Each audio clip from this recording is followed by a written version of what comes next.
केंद्र की नरेंद्र मोदी सरकार आउटसोर्सिंग के बहाने लोगों से रोजगार छीन रही है।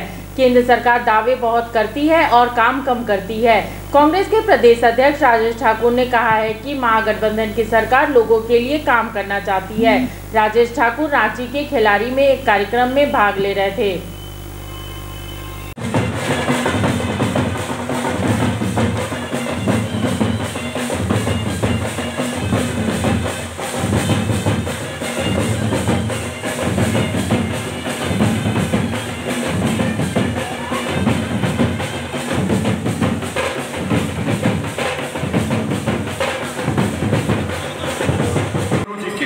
हम लोग राजनीतिक वंशज हैं इंदिरा गांधी जी के, हम लोग राजनीतिक वंशज हैं राजीव गांधी जी के, नरसिम्हा राव जी के और मनमोहन सिंह जैसे लोगों के, जो बोलते कम थे काम ज्यादा करते थे। आज के प्रधानमंत्री बोलते ज्यादा है काम कम करते हैं।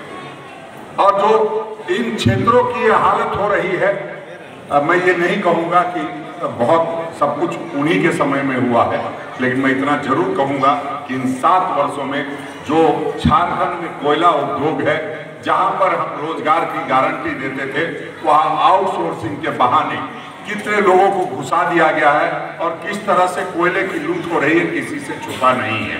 हमने सरकार में भी कहा है कि सारी बातें ठीक है, कांग्रेस पार्टी पूरी समर्थन देती है, लेकिन कांग्रेस पार्टी सरकार को समर्थन देगी, भ्रष्टाचार को नहीं।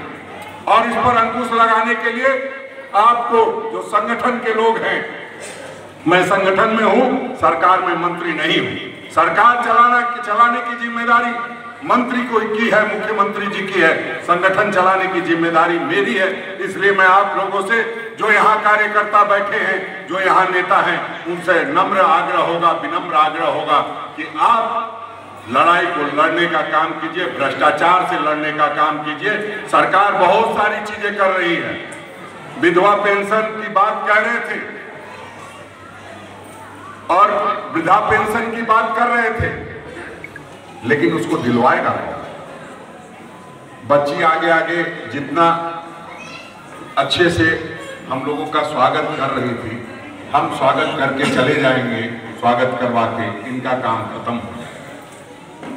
इस चीज का ध्यान रखना है कि जो एक बार जुड़ा है उसका पूरा ख्याल रखना है, क्योंकि बहुत लोग जो आए हैं, हम देख रहे हैं पिछले 2-2.5 घंटों से भाषण चल रहा है और लगातार वो आपकी बात सुन रहे हैं। कुछ जब टूटती है आस, जब थकती है सांस, जब रूठते हैं अपने, मुंह मोड़ता है जमाना, जब अंगड़ाई लेता है संकल्प, फिर बनती है कहानी, बनते हैं अनमिट निशान।